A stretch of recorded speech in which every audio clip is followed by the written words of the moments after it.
Hello everybody, and welcome back to the channel. Now, let's say you love Apple products and you really want to buy into the Apple ecosystem, but for whatever reason, you can only have 3 Apple products. What 3 Apple products would I recommend if you were going to be starting your Apple ecosystem from day one, or even if you're somebody who wants to restart and maybe just pick a few things for your Apple ecosystem and keep it nice and minimal? Today, we're going to be talking about what products I would recommend, how they work well together, and also what products are worth buying in 2026. Now, if you're like me and you absolutely love Apple products, you might want to be thinking, okay, well, I could get behind this Apple ecosystem thing, but Apple products are expensive and a lot of them do a lot of the same things. The iPad is a big iPhone. The Apple Watch is a small iPhone. The iPad can also be a smaller MacBook. The MacBook can be a bigger iPad.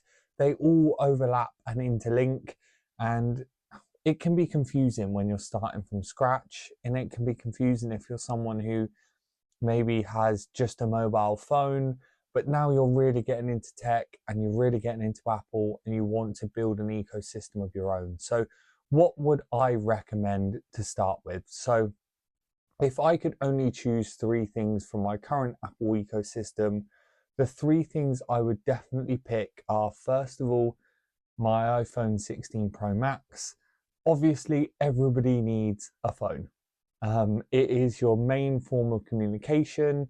It gives you mobile network and allows you to roam around, and it can do everything pretty much. The phone is the core of any ecosystem, and a lot of people's ecosystem is decided by what phone they pick. So for example, if you're a Samsung family, you probably have the Galaxy, or I don't know what it is, the Fold. I don't think they make the Note anymore, the S25 or S26. And then you'd probably build your ecosystem around that, just because everything interlinks and works so perfectly together. So the phone is essentially the base of any good ecosystem.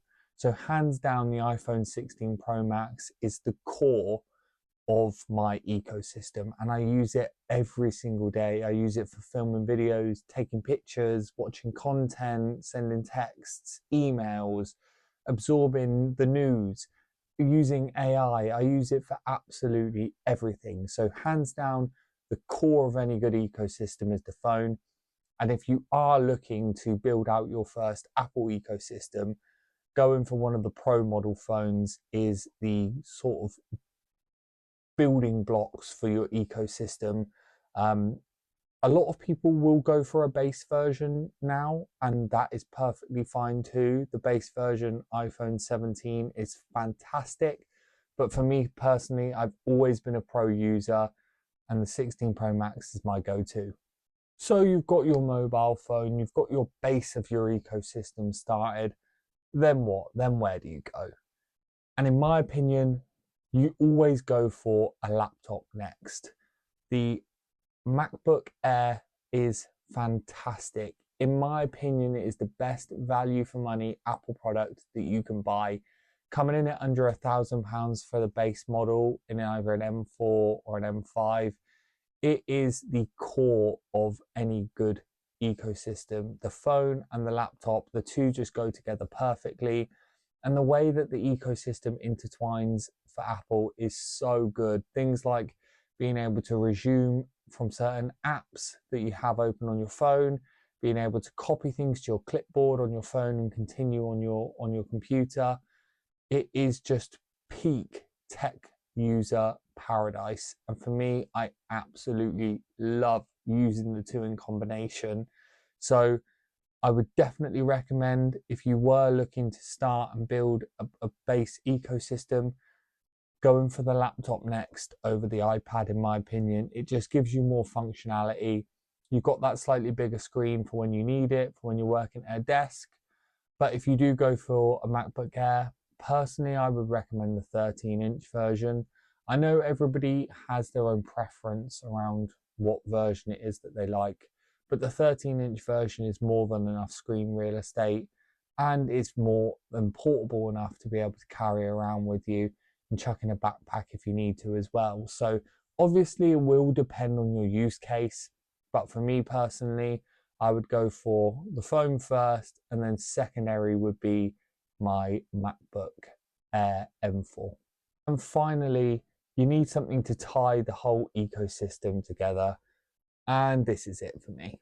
This is probably one of my my second most used Apple product after my iPhone, and it's my AirPods Pro 2. Now, the AirPods Pro for me, again, value for money wise for an Apple product, are absolutely fantastic.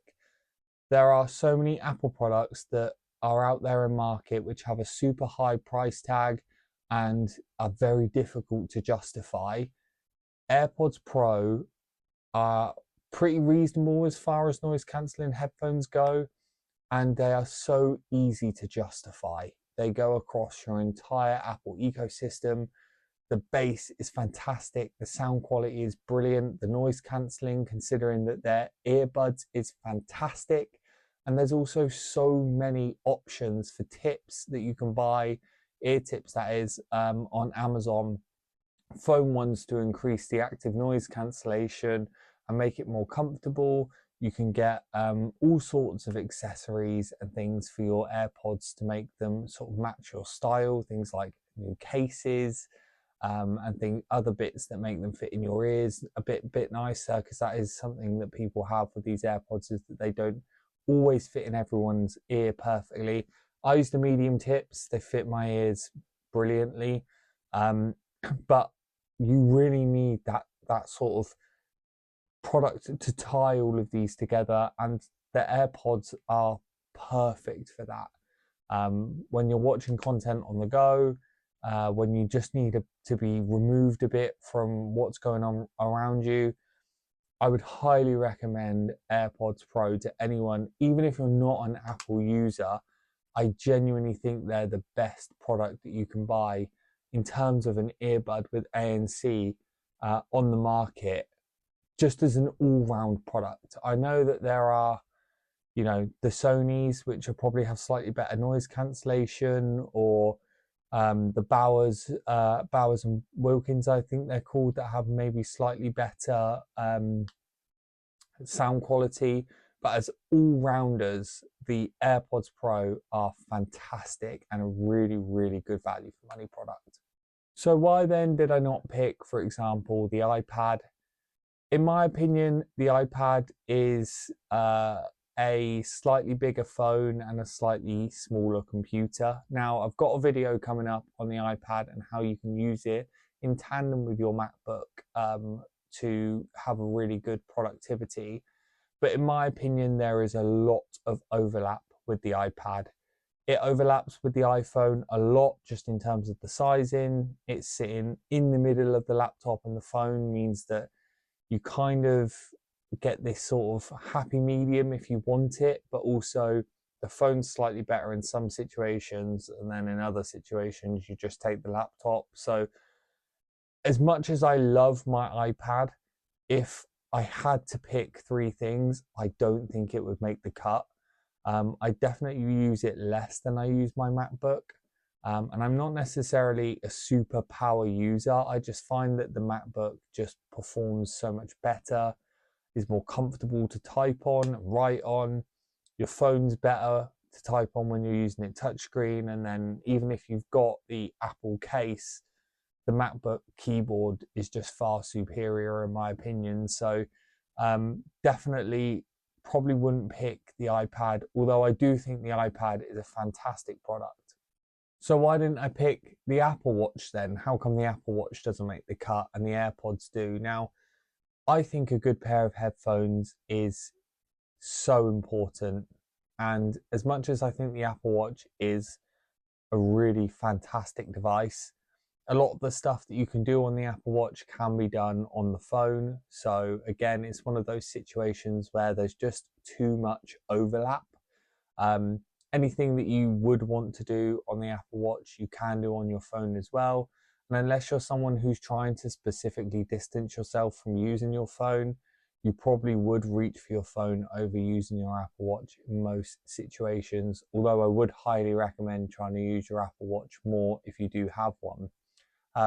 But yeah, that's probably why I would pick those three. I think Apple products work so well together. There's so much synergy between all of their products, and if you have the entire ecosystem and the entire suite, there's so many cool things that you can do with them.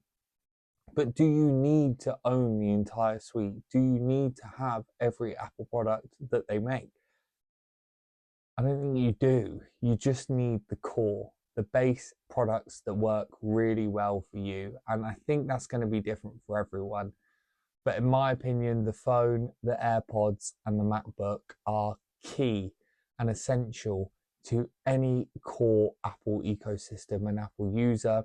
And I would highly recommend all of those products for anyone who is on a tighter budget and can't have the entire suite.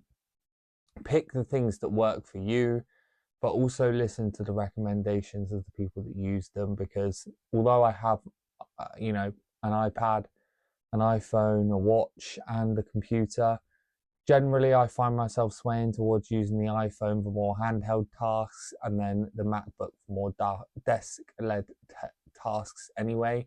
So generally I could probably get away with cutting my Apple ecosystem in half if I wanted to. But I love all my Apple products. I think they're all a work of art. I have use cases for every single one, so I'm not going to do that. And I do think having them all does increase your productivity, but it's definitely not necessary. So what would you guys pick if you could only pick 3 products from Apple to build your own Apple ecosystem?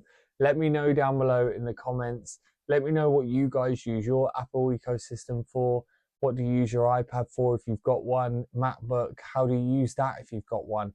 And of course, if you've got an iPhone, how do you use that as well? And if you don't have an iPhone and you've chose to have a Samsung instead, and you've got a Samsung ecosystem or a Xiaomi ecosystem, let me know down below in the comments so we can start a discussion on that, because I'm really interested to see what sort of brands people are tied into, if people have the sort of same brand loyalty to a certain brand that I do, or whether people mix and match. I'm really interested to hear your feedback, so let me know in the comments down below. And if you did enjoy this video, don't forget to like and subscribe, and I'll see you in the next one. I'm out.